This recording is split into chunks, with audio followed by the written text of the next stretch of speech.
Voilà, c'est l'objet de notre décryptage du jour. On va plus loin avec vous, Stéphane Malong. Bonjour Stéphane. Bonjour Elisabeth. Ce genre d'annonce, on s'y était préparé, hein. C'était dans les discussions, on ne savait juste pas quand ça allait tomber. Voilà qui est confirmé. Donc. Oui, mais il n'empêche qu'il y a quand même une petite surprise dans la façon dont ça a été annoncé, hein, parce que si vous vous souvenez, dans cette interview qui a été accordée aux deux médias, aux deux télés françaises, il était avant tout question d'aborder des sujets de politique intérieure, notamment De pouvoir d'achat, on du, va en reparler dans un instant avec Roselyne du Febvre. pouvoir d'achat des Français. Donc de ce point de vue, oui, c'est relativement une surprise. Maintenant, une fois qu'on a dit cela, oui, vous avez raison, ce scénario était couru d'avance et il était couru d'avance pour plusieurs raisons. La première, c'est que la situation était devenue intenable, hein, sur place, hein, notamment pour l'ambassadeur et ses équipes. Hein, un ambassadeur reclus dans les murs de l'ambassade avec des difficultés, mais de sérieuses difficultés d'approvisionnement en nourriture, en eau, en carburant pour produire de l'électricité. Donc, ça ne pouvait pas continuer.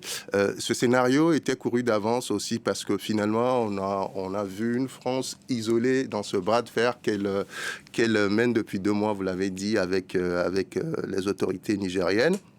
Isolée parce que la France ne pouvait pas vraiment compter sur les États-Unis, le partenaire américain, qui a adopté une autre démarche dans cette crise.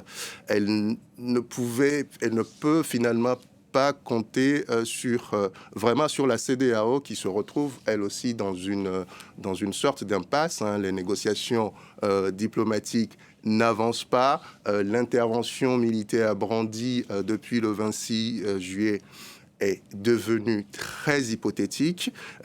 On voit finalement que la situation est telle que Paris ne pouvait prendre que cette décision, celle de faire rentrer l'ambassadeur à Paris et aussi de retirer ses troupes du sol nigérian. Voilà donc maintenant les choses qui se clarifient, quoique il y a encore un certain nombre de questions en suspens. Quid de la présence française, redéploiement, pas redéploiement?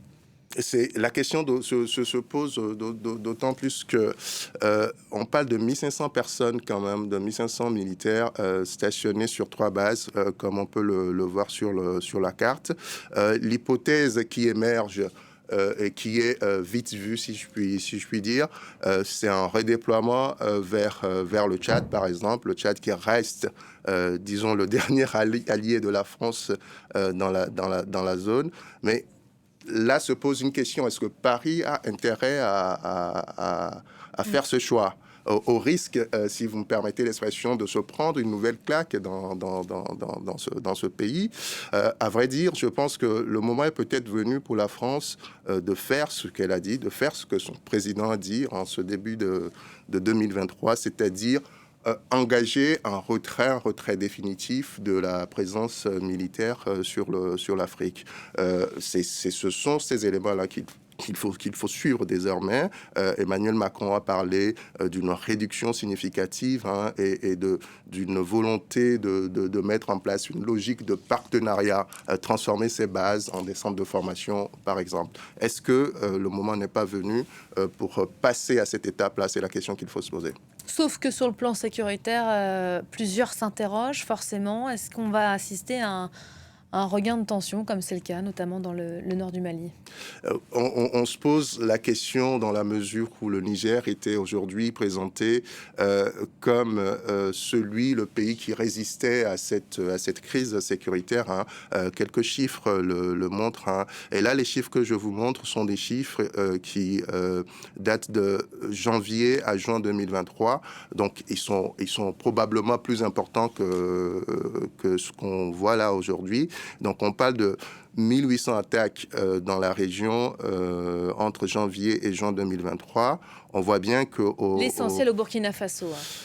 L'essentiel, alors pardonnez-moi, il y a une erreur sur cette carte à l'origine de laquelle j'ai été. Les chiffres sont inversés, c'est plutôt Mali qui a plus de 2000 morts, hein, près de 3000. Au Burkina Faso, on est un peu en dessous de 1000 personnes tuées, j'entends.